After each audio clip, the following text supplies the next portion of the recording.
Since the launch of 120 Gold 200 in March 2022, which by the way, thank you, I've been using it as my main medium format color film over and over and over again.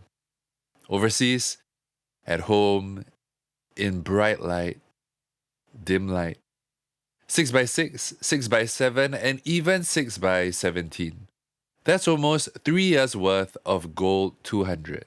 Well, today I wanted to talk to you about just how that has been and why this might just be the fuel that keeps film photography alive as we head towards 2030. I'm excited. Let's jump right in.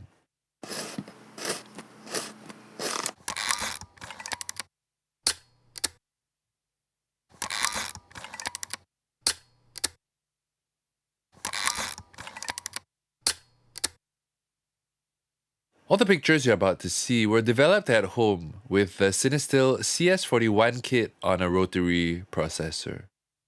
So, Kodak Gold. This was the film stock that pretty much documented the entirety of my childhood. Kodak Gold 200 actually has its roots from the Kodak Color line of color negative film back in the 1940s. But it was in the mid-80s that the world saw Kodak Color Gold, which eventually just became Kodak Gold that we know now. The golden age of film. Golden age, get it?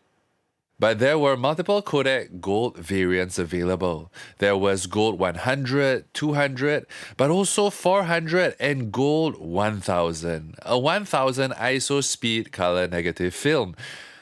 We can only dream. In small format, 35mm, we still had Kodak Gold available to us down through the years, but we've never seen Gold in medium format since 1997 when it was discontinued. And so in 2022, when it was reintroduced, all of us introverted film photography nerds rejoiced quietly by ourselves in our dark rooms. So I immediately ordered boxes upon boxes upon boxes, and let me tell you this, I love Kodak Gold. If you think this is an inferior film stock just because it's slightly more affordable, think again. That's it. The first thing that I do love about it is its price.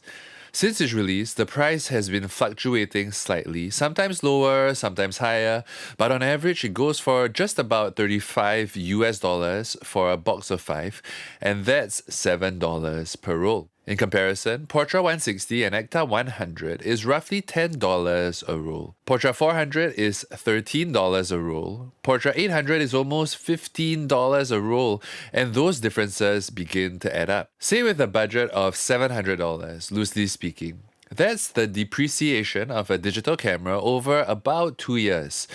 So for 2 years, that's almost 100 rolls of Gold 200, 70 rolls of Ektar or Portra 160, 53 rolls of Portra 400, and 46 rolls of Portra 800. So that's almost double the volume compared to more expensive film. If you shot 1 roll a week, Gold would last you almost 2 years and Portra would last you 1 year, and that's a big difference. And having shot all those other film stocks, for me, I definitely take 2 years worth of Gold over 1 year's worth of Portra 400. Because even though Gold is less expensive, it is definitely not inferior. Which brings me to the next reason why I love Gold 200, and that is the colors and tones. You see, a big reason why I'm choosing to shoot film in a digital age when I have access to amazing digital cameras is because color film just does something unique that digital cameras right now simply can't do, and I've pretty much tried them all. When it comes to colors and tones, color negative film has a qualitative aspect to it that can be mimicked or copied, but never truly replicated. Now, I say colors and tones because they're a bit different.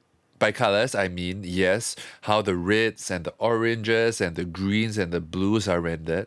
But when it comes to tones, I'm referring to the way shadows fall off, the way highlights bunch together, the way they transition, the way they hold information, and also the way that luminance, that is brightness, affects colors.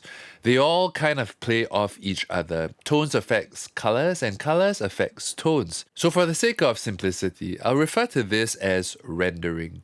I know it's a word with a lot of baggage, but for the sake of this video, by rendering I just mean colors and tones. And Gold 200 renders beautifully, especially in medium format.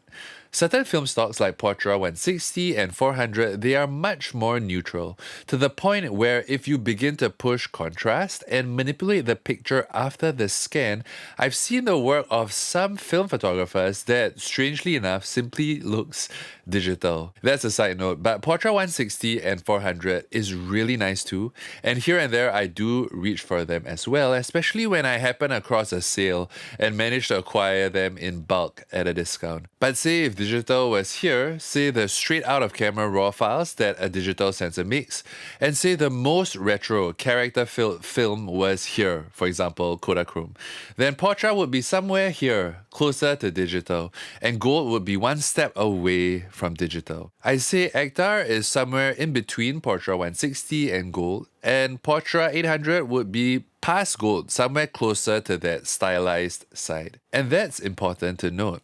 Now, this is just my personal subjective opinion based on my journey and what I've seen, but Gold really does well in that, rendering in a beautiful way that is stylized but not too much, neutral enough but not dead, a beautiful balance of colors and tones. Compared to Ektar, the colors of Ektar look much more unique and strong, but Ektar is also a bit more limited in terms of dynamic range. By that, I mean that it has a bit more of an S-curve built into it. The shadows drop off to complete black a bit more sharply, and the brightest highlights clump together a little more quickly as well. So because of that, it reminds me just a bit more of digital, because digital does that as well. Now, when comparing Gold to Portra, Portra is a bit more neutral skin tones, more neutral reds. Gold definitely has more grain and less resolution. It's a bit more saturated as well, and the colors are more stylized, but they're kind of similar in terms of contrast. Compared to Gold, Portra 800 has slightly more grain and is also more saturated, but in a beautiful way. And it's personally my favorite films to use. But it is twice the price, and it's oftentimes hard for me to justify that price increase. The next thing I love about Gold is how general purpose it is. It's forgiving exposure-wise, meaning if you severely underexpose it, the shadows do begin to shift towards red, and it does get a bit more grainy, but it still produces a beautiful image, which not every film stock does. It also handles overexposure really well too, and highlights don't blow out too quickly or clump together. So in terms of dynamic range and exposure, it's really general purpose. Practically speaking, especially in everyday use, it's definitely not any worse in this area compared to its more expensive counterparts. Not just that, it's really versatile in different lighting situations as well, so not just daylight, but indoors, at night.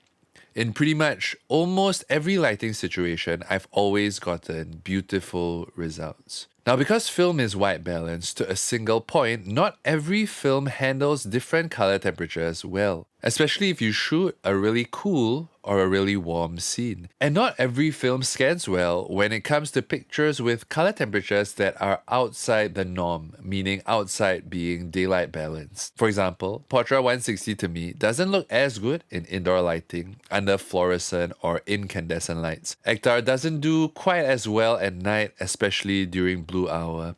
So if I had to choose one film for every different situation in today's market, I definitely reach for Gold 200. All that said, it does have some weaknesses. The first one is its resolution and detail. It definitely doesn't have that biting sharpness that Portra 160 or Ektar has. Is it a huge difference? No. But is it noticeable side by side?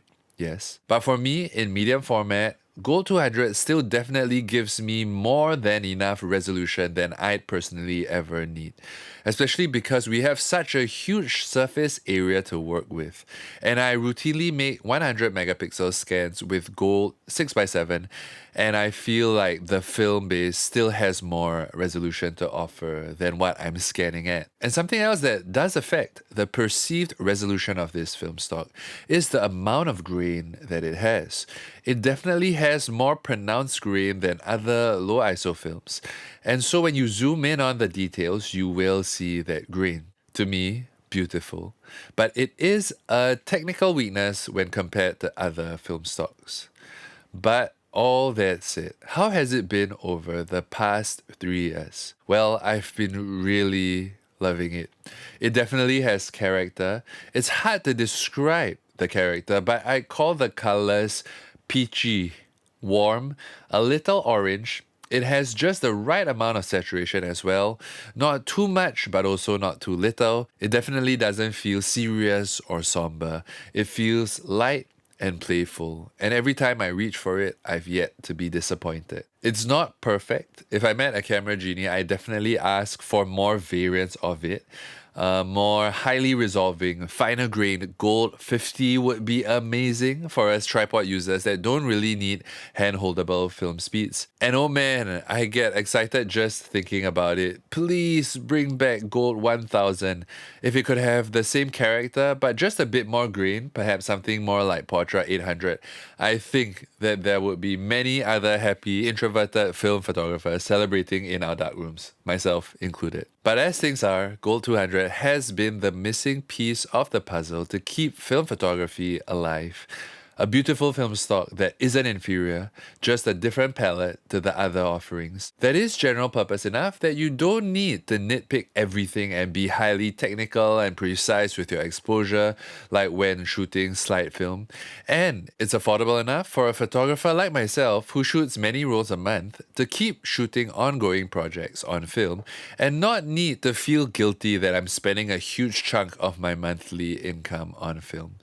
So moving forward, I'd definitely be shooting Kodak Gold for as long as I can. Now Kodak, if you happen to be watching this, the last missing piece of the puzzle is an affordable, high-speed, color negative film.